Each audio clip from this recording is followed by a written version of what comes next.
Did you know a single Khmer silk ikat can carry the memory of a village, 3 generations of a family's labor, and a map of local waterways all at once? Welcome to Ancient Echoes, where we dive deep into the heart of Cambodian culture and history. I'm your host, Samnang Bradley, and joining me is my co-host, Rachana Soul.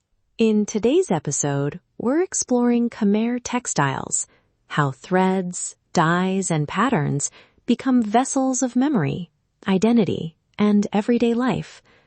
We'll walk through weaving techniques, motifs, the lives of artisans, and how you as a listener can support ethical preservation of these traditions.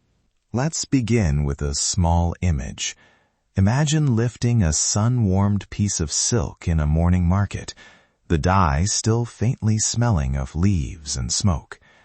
The surface shimmers, but it's the tiny, deliberate irregularities, the slight misalignment in a motif, a subtle color shift that tell you this cloth was made by hand. Listen closely to the echoes woven into that fabric. That's where the richness lies. The promise of this episode is simple.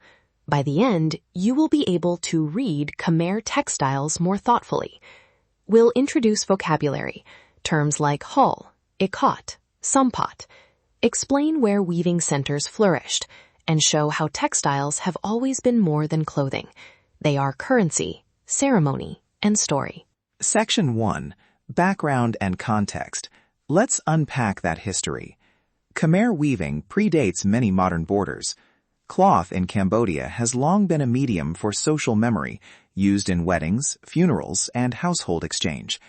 Historically, silk weaving concentrated in riverine communities, where mulberry and silkworms thrived, and natural dyes were available from local plants and minerals. Anthropologically speaking, textiles function as social text. The sampat, a wrapped skirt worn across daily life, can signal regional origin, marital status, or social role. Whole or ikat fabrics, where designs are resist-dyed before weaving, carry motifs that link wearers to myth, landscape, or clan. The vocabulary matters. Whole typically refers to weft ikat in Khmer usage, and recognizing that word leads you into a different set of techniques and meanings. Regional centers matter too. Communities along the Mekong and Tonle Sap have distinctive styles. Some favor narrow, geometric bands, others favor broad pictorial panels. Remember, context is everything. Local workshops, temple patronage in earlier times, and trade with neighboring regions shaped technique and taste. We must understand the flows of people, materials, and knowledge that made these cloth traditions resilient. Section 2. Techniques and materials. Let's slow down and look at process. The making of a silk ikat begins long before the loom. First comes sericulture, the raising of silkworms. Threads are reeled, spun, and carefully prepared so that they will absorb dye uniformly. Then comes the crucial stage, resist dyeing. In classic ikat, artisans tie sections of the warp or weft yarns to resist dye penetration. The ties determine where color will not reach, and multiple rounds of tying and dyeing build complex palettes. The alignment of those resist patterns when the yarns are placed on the loom is a skilled act. Precision and an eye for rhythm are required. The evidence shows us how technique shapes pattern. A tightly bound resist yields crisp motifs. Looser ties yield softer edges. Natural dyes play a vital role. Indigo produces deep blues that age uniquely. Sappanwood, madder relatives, and local leaves give reds and yellows. Iron-rich muds and barks produce muted browns. Dye baths are made, tended, and tested. Color is part chemistry, part craft. The elders taught us to test a thread against sunlight, to note the water's temperature. These are skills passed across generations. The loom itself matters. Backstrap looms sit intimately with the weaver, connecting body and cloth, while pedal looms in larger workshops allow faster production and broader textiles. Each tool shapes what can be made. Consider this perspective. Technique is not neutral. It directs aesthetics, local economies, and even the kinds of stories a textile can carry. Now, a small listening cue. Imagine the rhythmic shuttling of a weft thread, the clack of sticks, the breathing pattern of someone working a backstrap loom. That cadence is part of the memory encoded in the cloth. Section 3. Motifs, Meanings, and Community Stories. Motifs read like a local alphabet. The naga, the lotus, geometric steps, and diamond grids. These repeat across Khmer textiles, but carry different connotations depending on place and use. The lotus often signals spiritual aspiration or purity in an abstract sense, while wave-like motifs can reference rivers, fertility, or seasonal cycles. What this reveals is how textiles encode social relations. A particular striped pattern might mark a bride's family, while an unusual border could indicate a weaving group signature. The layers matter. Color choice, motif placement, and even the fabric's width all communicate. From a cultural standpoint, the meaning runs deep because cloth participates in ceremonies, covering altars, swaddling infants, or being gifted at rites of passage. We must also acknowledge artisans' lives. Many of the weavers who keep these techniques alive are women, balancing household work, childcare, and craft. Their knowledge is embodied: hand posture, rhythm, memory of dye recipes, and it travels through apprenticeship within families and cooperative spaces. Let me share a vignette. In a village cooperative, an older weaver hums while retying a warp. A young apprentice watches, learns the small shift of wrist needed to align a motif. That apprenticeship is the connective tissue of craft survival. The community stories also include diaspora practices. Cambodian communities abroad maintain weaving during festivals and workshops, connecting younger generations to ancestral techniques. These practices are living, adaptive, not museumized. That's foundational to understanding how heritage lives across distance. Preservation, ethics, and practical support are next.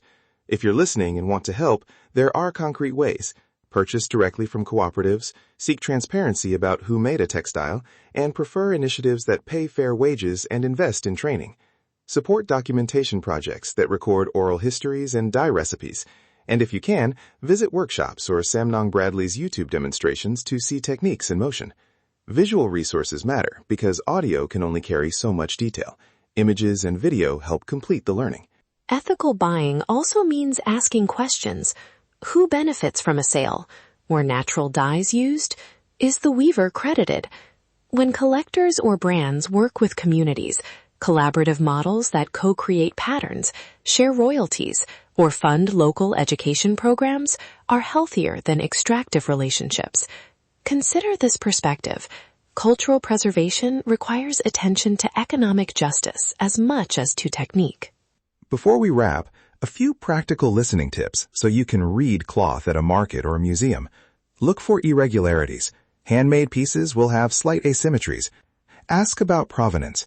Which village? Which co-op? How old is the pattern? Observe the selvage and thread tension. These details reveal loom type and maker care.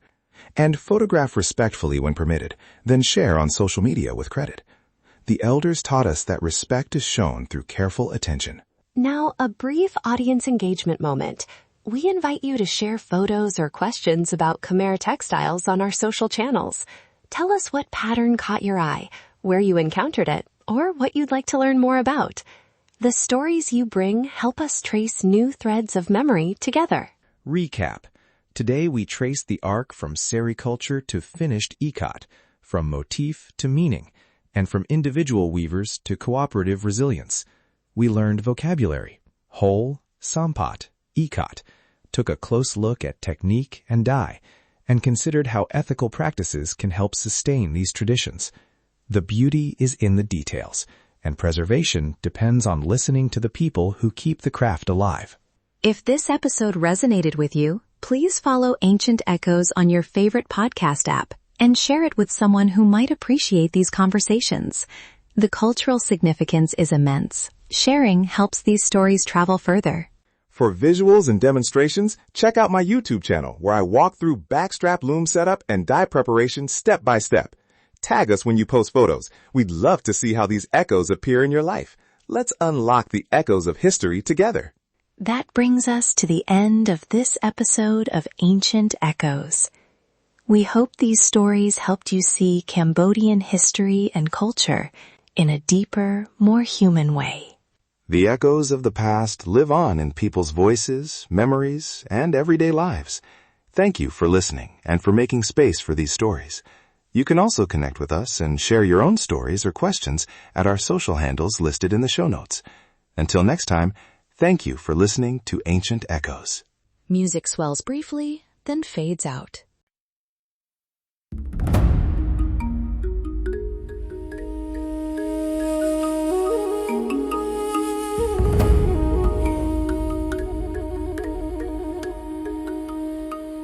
In the quiet of night, I whispered my plea, holding her close, hoping for her decree.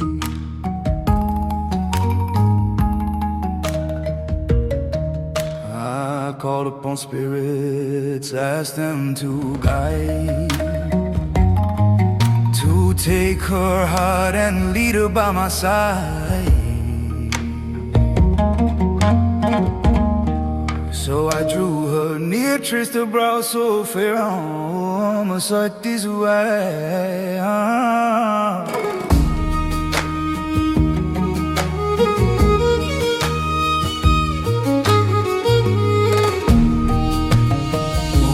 Sacred power, Swahai, mighty spirit awakened. By the master's right, let her heart be gently taken. Let her follow me now by vow and by sign. I hear these words, oh teacher, witness this plea. Oh, my sacred power, Swahai.